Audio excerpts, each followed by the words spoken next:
하나님 말씀 봅니다. 하나님 말씀은 시편 75편 1절 말씀부터 10절까지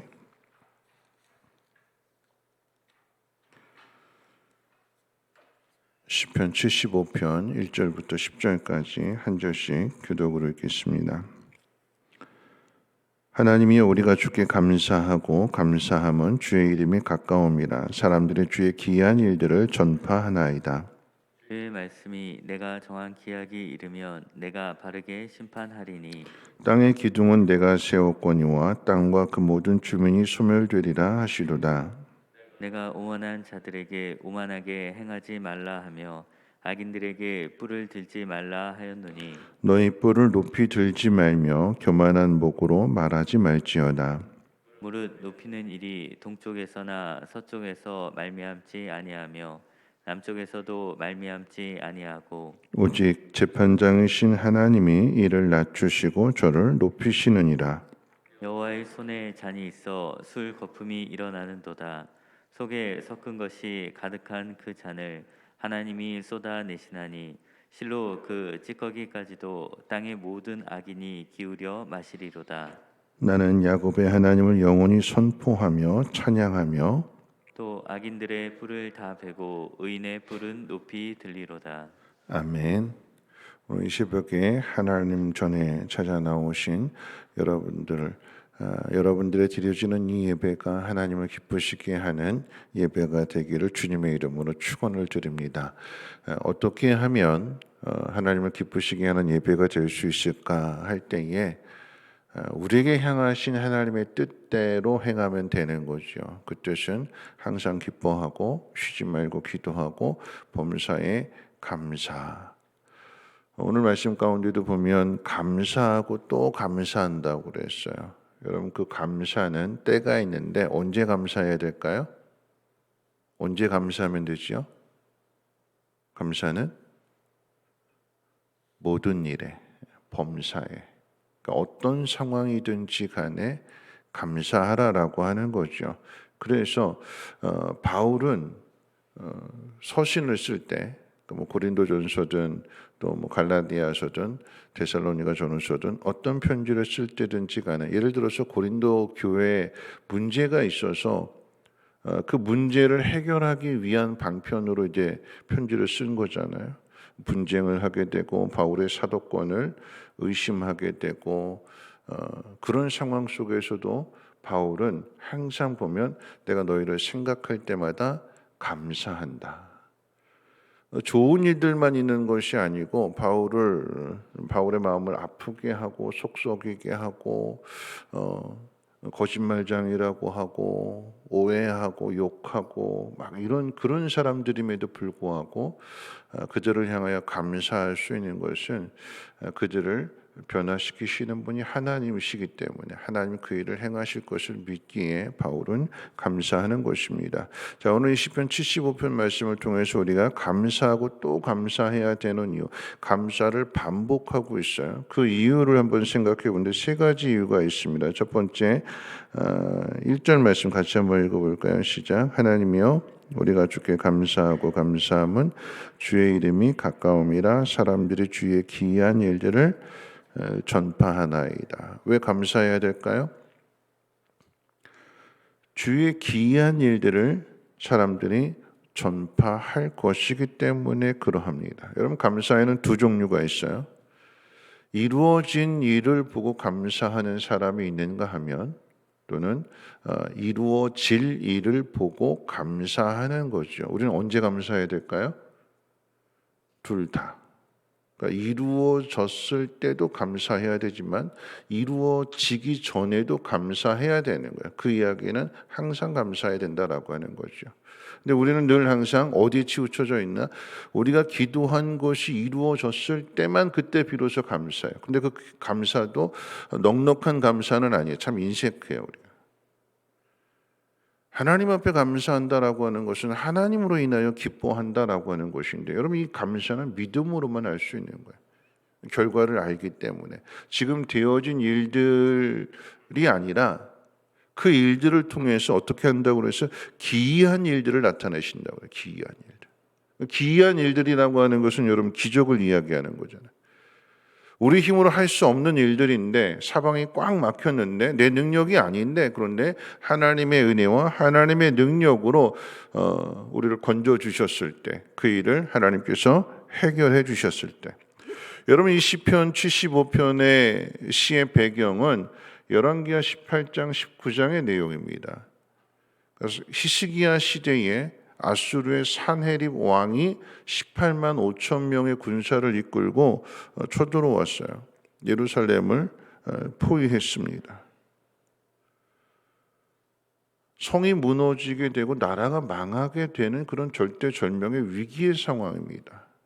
그런데 그런 문제 속에서 히스기야가 하나님 앞에 편지, 아수르가 사네립 왕이 보낸 그 편지 그대로 가져가서 하나님 앞에 그대로 기도하게 될 때에 성경 말씀 가운데 보면 밤에 여호와의 사자가 나와서 아수르 진영에서 18만 5천 명을 쳤다 그랬어요. 쳤다. 하나님의 사자가 아수르의 군대를 쳤다. 그래서 밤에 일어나 보니까 아침에 일어나 보니까 그 18만 5천 명이 다 송장이 되었다. 이렇게 기록하고 있어요. 여러분 밤이 깊어지면 새벽이 앞에 있다라고 하는 그 새벽이 온다라고 하는 의미가 되는 거죠. 여러분 위기가 가까운 것만큼 하나님의 이름도 가까운 거예요. 하나님의 행하실 일도 가까운 것입니다. 그래서 우리는 감사해야 되는 거예요. 아 이거 안 되는 일이네, 힘든 일이네, 내 힘으로 못하네. 왜 감사해야 될까요? 그렇기 때문에 하나님께서 기적을 일으키시는 거예요. 하나님의 능력을 나타내 주시는 거예요. 오늘 우리들이 고민하는 문제, 힘들어하는 문제, 우리의 힘으로 할 수 없기 때문에 낙심하는 그 문제들이 하나님께서 행하시는 그 기이한 일들로 인하여서 그것을 미리 바라보고 감사하고 항상 기뻐할 수 있는 여러분들 되시기를 주님의 이름으로 축원을 드립니다. 두 번째 감사해야 되는 이유는 뭘까요? 여러분 2절 말씀 같이 한번 읽어볼까요? 2절입니다. 시작. 주의 말씀이 내가 정한 기약이 이르면 내가 바르게 심판하리니. 바르게 심판. 왜 감사해야 되는가? 하나님이 심판하신대요. 근데 그 하나님 어떤 분이신가? 세상을 창조하시고 세상의 주인이 되신 분이래요. 모든 것을 지으신 분이고 모든 것을 다 아시는 분이 하나님이신데 그 하나님만이 세상을 바르게 심판하실 수 있습니다. 여러분 우리가 기억해야 되는 것은 심판의 날에는 심판만 있는 것이 아니라 반대로 구원도 있어요. 구원도. 악인에게는 심판이 되지만 의인에게는 그날이 구원의 날이 되는 것입니다. 여러분 이것을 우리가 지난 주일날 살펴봤던 마라의 쓴물 앞에 있는 홍해바다 사건을 한번 생각해 보면 쉽게 이해가 됩니다. 여러분 그 홍해바다 앞에 주일날도 말씀드렸습니다만 애국 군대가 추격해 오지 않았으면 그 홍해바다는 힐링의 장소가 되는 거죠. 휴양지가 되는 거예요. 야 바다다 그러면서. 그런데 애국 군대가 쳐들어오게 되니까 상황은 전혀 다른 상황이 되는 거죠. 근데 그 홍해바다에 하나님께서 길을 만들어 주셨어요. 길을. 똑같이 들어갔어요. 애국 군대도 들어갔고 이스라엘 백성도 들어갔어요. 물론 이스라엘 백성이 먼저 들어갔지만 그런데 똑같이 들어간 그 길이 이스라엘에게는 구원의 길이 되지만 애국 군대에게는 심판의 길이 됩니다. 어떻게 이렇게 바뀌어지게 되었을까요?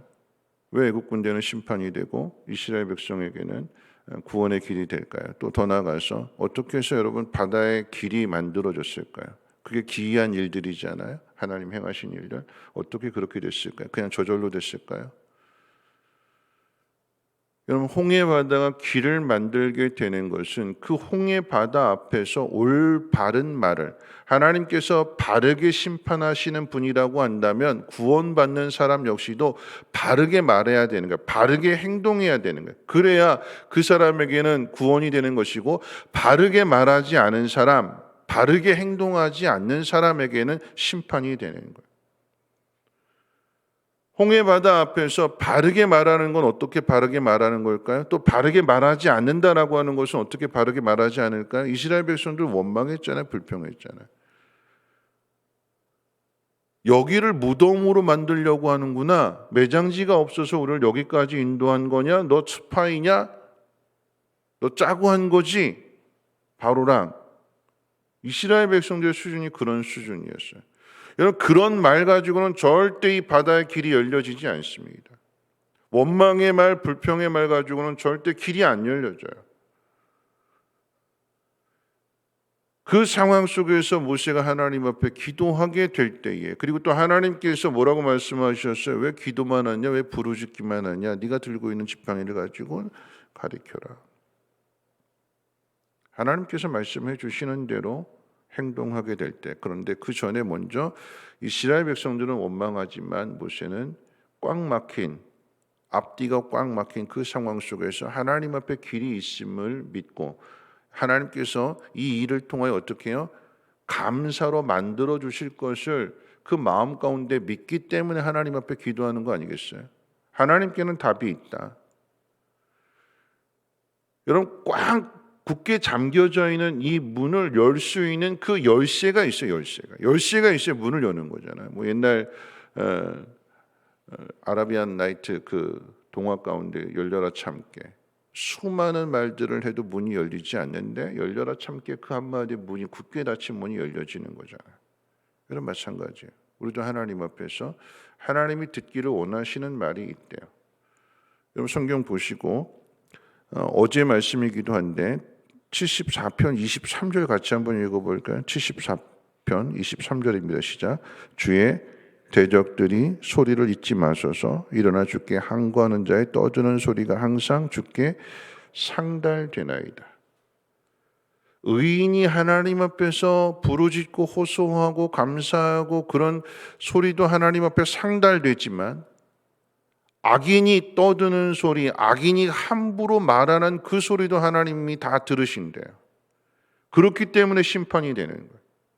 어떤 말을 하느냐, 하나님 믿는 사람으로서 어떤 말을 하느냐, 그리고 어떤 행동을 하느냐, 꽉 막혀 있는 그 상황 속에서 하나님 앞에 길이 있고 하나님 앞에 답이 있음을 믿게 될 때에 하나님 기뻐하시는 그 소리를 함으로 인하여서 그 소리가 하나님 앞에 상달되어지게 되고 하나님 그 소리를 들으시고 하나님의 능력을 나타내시는 것입니다. 자, 마지막 세 번째가 되는데, 자, 우리 6절 같이 한번 읽어볼까요? 6절 말씀, 6절과 7절 시작. 무릇 높이는 일이 동쪽에서나 서쪽에서 말미암지 아니하며 남쪽에서도 말미암지 아니하고 오직 재판장이신 하나님의 일을 낮추시고 저를 높이시느니라. 왜 감사해야 되는가? 높이시고 낮추시는 분이 하나님이시래요. 근데 재미있는 것은 뭐냐면 앞에 동쪽이나 서쪽으로도 말미암지 않고 남쪽으로도 말미암지 않는데, 여러분 동서남북으로 그 이야기는 사방, 더 나아가서는 세상의 모든 일들로 높고 낮음이 이루어지고 결정되는 것이 아니라 그 일을 이루시고 결정하시는 분은 하나님이시다라고 하는 거죠. 근데 재미있는 것은 뭐냐면 동서남북 그래야 되는데 북쪽이 빠져 있어요. 북쪽이. 동쪽이나 서쪽 이렇게 이야기하고 그 다음에 남쪽이나 북쪽 그래야 되는데 북쪽은 빠져 있어요. 왜 이 시편 기자가 북쪽은 빼놓고 이야기를 할까요? 상식적으로 얘기하면 동서남북이 다 나와야 되는데 왜 북쪽을 빼놨을까요? 그 이유는 이 북쪽이, 그러니까 신학자들이 이렇게 해석하게 될 때에 아수르라고 하는 나라가 북쪽에서 쳐들어온 거거든요. 그러니까 지금 아수르가 쳐들어온 18만 5천 명이 쳐들어온 이 상황, 나라가 망하게 되는 절대절명의 그 위기의 상황이긴 하지만, 그런데 이 북쪽은 아수르는 아무런 문제가 되지 않는다. 그래서 의도적으로 빼버린 거예요. 너희가 나를 지금 위협하고 있지만, 내 목을 조여오고 있지만 하나님 앞에서 너는 아무것도 아니다. 그러면서 세상 역시도 아무것도 아니다. 낮추시고 높이시는 분은 오직 하나님밖에 없다라고 하는 것을 이 시편 기자가 고백하는 것입니다. 누가 낮아지고 누가 높아지게 될까요? 오늘 하나님께서 말씀하실 때 이 시편 말씀 가운데도 보면 4절에 보면 내가 오만한 자들에게 오만하게 행하지 말라 하며 악인들에게 뿔을 들지 말라 하였노니, 하나님 그렇게 계속해서 말씀하시는데도 불구하고 악인들은, 오만한 사람들은 절대 그 말을 듣지 않죠. 계속 자기들을 높이는 거예요. 하나님을 높여드려야 되는데, 하나님을 높여드리기 위해서는 자신을 낮춰야 되는 거잖아요. 근데 그렇지 않고 오만한 자들은 계속해서 자기를 높이는 거예요. 자기를 높인다라고 하는 건 하나님 그렇게 말씀하시는데도 불구하고 싫어요, 안 해요, 내 마음대로 할래요. 그럼 어떻게 될까요? 하나님이 낮추신대. 반대로 하나님 말씀 앞에서 자신을 낮추는 사람은 하나님이 높이신대요. 여러분, 낮은 마음과 높은 마음의 그 차이를 오늘 시편 기자는 술에 비유했어요. 술에. 하나님이 잔을 들고 계시는데, 술잔을 들고 계시는데, 그런데 그 술잔 안에 거품이 있는 것은 하나님께서 기울여서 다 쏟아 버리신다.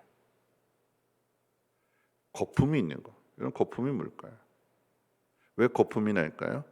오늘 성경 표현은 그대로 이야기한다라고 하면 그 속에 섞여져 있는 것들이 많아. 우리 8절 같이 한번 읽어볼까요? 8절 말씀입니다. 시작.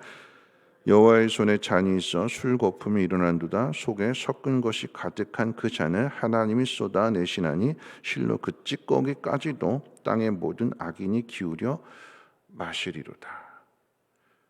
여러분, 술이 왜 거품이 일어날까요? 섞은 게 많아서 그렇죠. 섞은 게 여러 가지가 다 왜 섞여져 있는가? 술을 더 독하게 만들기 위해. 그러다 보니까 그 속에 여러 가지를 다 넣다 보니까 그 속에 뭐가 많이 남아 있어요? 찌꺼기가 많이 남아. 찌꺼기. 이 술은 마실 수 없는 술이야. 그래서 하나님이 쏟아 버리신다. 반대로 이야기하면 하나님께서 그 잔을 높이 들어서 하나님께서 마시는 그 잔은 어떤 잔인가? 깨끗하고 순결한, 섞이지 않은. 여러분, 우리 마음도 마찬가지예요. 여러 가지 마음이 계속해서 섞여져 있으면, 혼합이 되면 하나님이 기뻐하시지 않는 거예요. 찌꺼기가 남아 있으면 하나님이 기뻐하시지 않는데요. 하나님 앞에서 정결하고 순결한 마음, 자기 자신을 낮추는 마음, 그 마음을 가진 자를 하나님이 기뻐하시고, 그 사람은 늘 하나님 앞에서 자기 자신을 낮추기 때문에 나는 할 수 없는데 하나님이 하십니다. 내 소원은 이것이지만, 그런데 하나님의 뜻이 이렇다라고 하면 그러면 그 뜻에 순종하겠습니다. 여러분, 소망은 내가 갖는 소망이 아니라 하나님이 가지신 소망이 내 소망이 되는 게, 그게 믿음이에요. 왜 원망이 나오고 왜 불평이 나올까요? 내 소망이 더 높기 때문에 그래요. 이건 이래야 되고 저건 저래야 되고, 내가 이미 답을 가지고 있어요. 답정너라고 그랬잖아요. 답을 이미 내가 다 가지고 있어요. 그리고 그 답을 가지고 하나님 앞에 가서 구하게 되니까, 하나님의 뜻과는 상관이 없는 것을 자꾸 구하게 되니까 이 열쇠가 안 맞는 거예요. 하나님 기뻐하시는 것이 무엇인지를 깨닫고, 하나님께서 그 일을 통해서 사랑하는 자녀에게 좋은 것을 주시는 분이 하나님이심을 믿는다라고 하면, 상황이 어떤 상황일지라도 바울과 같이 그렇게 내 마음 아프게 하고 나를 힘들게 하고 배신하게 되고 그런 사람일지라도 내가 너희를 생각할 때마다 하나님 앞에 항상 감사한다. 내가 너희를 위해서 항상 기도하고 있다. 하나님이 너희를 바꾸실 것이다. 하나님 너에게 의리와 평강을 주실 것이다. 이미 답을 가지고 있는 거죠. 근데 그 답은 하나님이 하실 일들, 기이한 일들 속에서. 말씀 마칩니다. 오늘 우리에게 주어진 상황이 어떤 상황일지라도 하나님 우리 편이 되신다고 그랬잖아요. 오늘 읽은 말씀 가운데도 보면 주의 이름이 가까움이라 그랬어요. 가까움. 재판장이 되시는 하나님께서 가까이 보고 계신, 가까이. 정확하게 바르게 판결하시기 위하여 고통이 깊은 그 자리에 더 가까이 귀를 기울이시고 들으시고 또한 보시고 하나님은 바르게 심판하십니다. 그런데 우리가 바르게 행한다라고 하면 그 자리는 심판의 자리가 아니고 구원의 자리가 되는 것이고 감사와 찬양의 자리가 되는 거지요. 홍해바다 앞에서 원망과 불평으로는 그 길을 열 수가 없어요. 하나님 앞에 기도하고 하나님 행하실 일들을 순종하며 나아가게 될 때에 그 일이 감사가 되고 그 일이 찬양이 되는 것입니다. 오늘 이 하루도 감사하고 또 감사할 수 있는 귀한 날 되시기를 주님의 이름으로 축원을 드립니다. 우리 찬송가 거룩하신 하나님, 우리 CCM입니다. 거룩하신 하나님 함께 찬양합니다.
오늘 말씀 생각하면서 함께 기도하실 텐데요.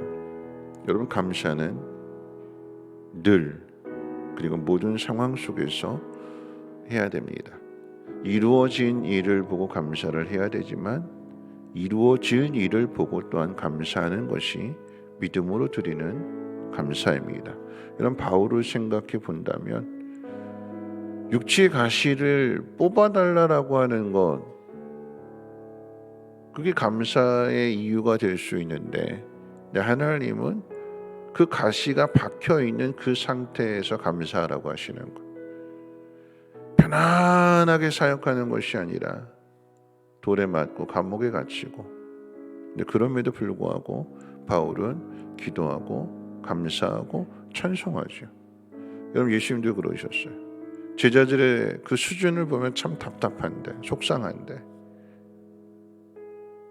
근데 그럼에도 불구하고 항상 주님은 감사하셨어요. 그리고 주님 뜻대로 행하지 아니하시고 하나님의 뜻대로 이 잔을 내게서 옮겨 주옵소서. 그런 나의 원대로 마시고 하나님의 뜻대로 이루어지기를 원합니다. 바울도 그랬잖아요. 나는 하나님 나라 가고 싶어요. 그런데 이 땅에 남아서 더 육체의 고난을 채우는 것이 하나님의 뜻이라고 한다면 그것도 감사합니다. 어떤 상황에서든 감사할 수 있는, 그리고 어떤 상황에서든 우리가 하나님 앞에 바른 말을 함으로 인하여 바르게 심판하시는 그 하나님의 그 기이한 일들을 경험하게 해달라고, 이 코로나의 상황 속에서 특별히 개인적으로 겪게 되는 수많은 어려움들 속에서 하나님, 내가 바른 말을 하게 하시고 바르게 행동함으로 인하여 하나님의 기이한 일들을 나타내게 해달라고 함께 통성으로 하나님 앞에 기도합니다. 좋으신 하나님, 우리에게 어려움이 찾아오고 또 그 어려움으로 인하여 낙심하게 되고 또 주저앉게 되는 그런 수많은 상황들, 애굽의 군대가 추격해 오지 않았다면 그 홍해 바다는 힐링의 장소요, 기쁨의 장소요, 쉼의 장소가 될 것이지만, 그런데 애굽 군대로 인하여 전혀 다른 상황들이 되게 됩니다. 그러나 그 속에서 하나님의 전능하신 능력을 경험하게 됩니다. 하나님, 어떤 말을 해야 될까요? 하나님은 어떻게 생각해야 될까요? 하나님, 내가 가진 소원보다도 하나님께서 이루시고자 하는 그 일들이 내 마음의 소원이 되게 하시고 하나님 행하실 일들을 기대하면서 하나님 앞에 기도할 수 있는 우리 모두가 되게 도와주시옵소서. 그리할 때에 하나님 바다의 길을 내어주시고 하나님 그 길을 걸어감으로 인하여서 하나님을 찬양하며 하나님께서 행하신 그 놀라운 일들, 기이한 일들을 세상 가운데 전할 수 있는 우리 모두가 되게 하옵소서. 하나님, 무엇으로 전할 수 있겠습니까? 감사하며 찬송할 수 있는 우리 입술 되게 도와주시옵소서. 원망하고 불평하고 불순종하는 그런 모습이 아니라 하나님, 바르게 심판하신 하나님 앞에서 믿는 자로서 바르게 행동할 수 있는 우리 모두가 되게 도와주시옵소서. 코로나로 인하여 어려움을 당하는 이와 같은 때에 더욱 믿음이 있기를 원합니다. 더 하나님이 행하실 일들을 바라보기를 원합니다. 섞여 있지 않게 하옵소서. 혼합되지 않게 하옵소서. 거품이 나지 않게 하옵소서. 찌꺼기가 남아있지 않게 하옵소서. 하나님, 깨끗하고 담백하고 하나님 순결한 하나님, 그러한 포도주가 되기를 원합니다. 그래서 하나님이 기뻐하시는 일들을 이루어 나타나게 도와주시옵소서.